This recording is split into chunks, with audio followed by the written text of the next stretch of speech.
If the thought of Jeff Bezos running our election system in America scares the bejesus out of you, you're not alone. According to new reports, Amazon has now taken over most of our voting systems. I have Farron Cousins from the Trial Lawyer magazine with me now to explain what's happening.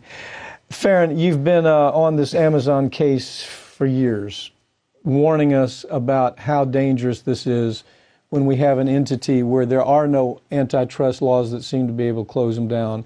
There's no regulations that close them down or keep them from expanding into all parts of our lives. And now, this is pretty scary stuff.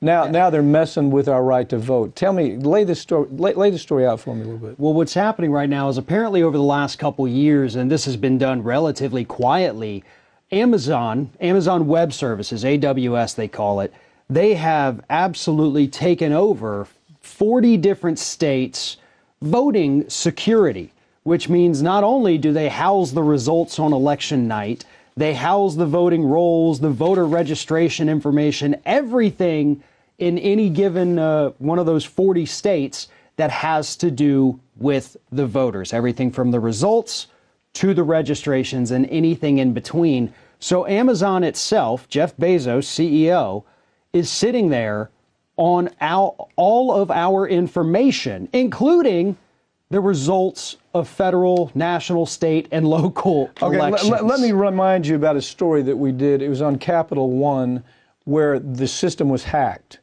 and I don't remember exactly the numbers. It's something like 100 million people were affected by that hack. This was part of the Amazon program too. Right. Okay, so somebody, and this was a rogue employee. Now, so here you have everything's in the cloud. And right now, I think the numbers like they control almost 35% of all the cloud computing business right now. So now they're moving in elections. We know that they've failed miserably, not just one time, but a couple of times, failed miserably. And now we're saying we want you to keep up with all this information about voting. And what's really suspicious about this to me is the fact that a lot of states already had outsourced this cloud computing for the election services, and they were paying thousands of dollars for the service. And Amazon came in, and in some of these states, South Carolina specifically, they said, we'll charge you less than $100 a year to house this information. Talk about why that is. That's the come on, isn't it? Right, and there is no way Amazon's profiting off of less than $100 a year. So there's another reason. And what is it? Well, I think it's obvious. We know that Amazon doesn't want anybody to come in and put regulations on them. Right. We know that Amazon, they've got an axe to grind with Bernie. They've got an axe to grind with Donald Trump. And if they control the information, they absolutely could, and I don't want to sound conspiracyist here, but they could come in there. There's nothing conspiracy about this. It's about that, and it's about money. Right. Okay, you control information, you control dollars. Obviously, they lost huge money by saying to these entities, we're only going to charge you $100. What are they really after? They're after partial Social Security numbers. They're after date of birth. They're after all of this information that we don't want out there. And so all of a sudden they control all that. They even have the signature. They have the duplicate of the signature, the handwritten signature that they have in the cloud, and they can call on any time. And who do they sell it to?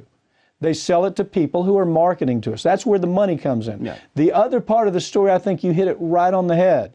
When you control that kind of information, you're powerful. You can pose a threat to your enemies. And so I think this is where it's going. As a matter of fact, we see Google doing the same thing, don't we? I mean, it's the same thing. Gain information, control that information, and you're not only a political threat, but you're in the business of making big money. Well, and when you think about the fact that, like the Capital One hack you mentioned, that was from somebody at AWS. Right. So suppose you get an AWS employee that's far left or far right, whatever it is, they want to screw with election results. They can do that now. And that's what happens when you have this privatized entity. In Mexico right now, they control for the entire country, they control the entire information on the voter database. That's real scary stuff.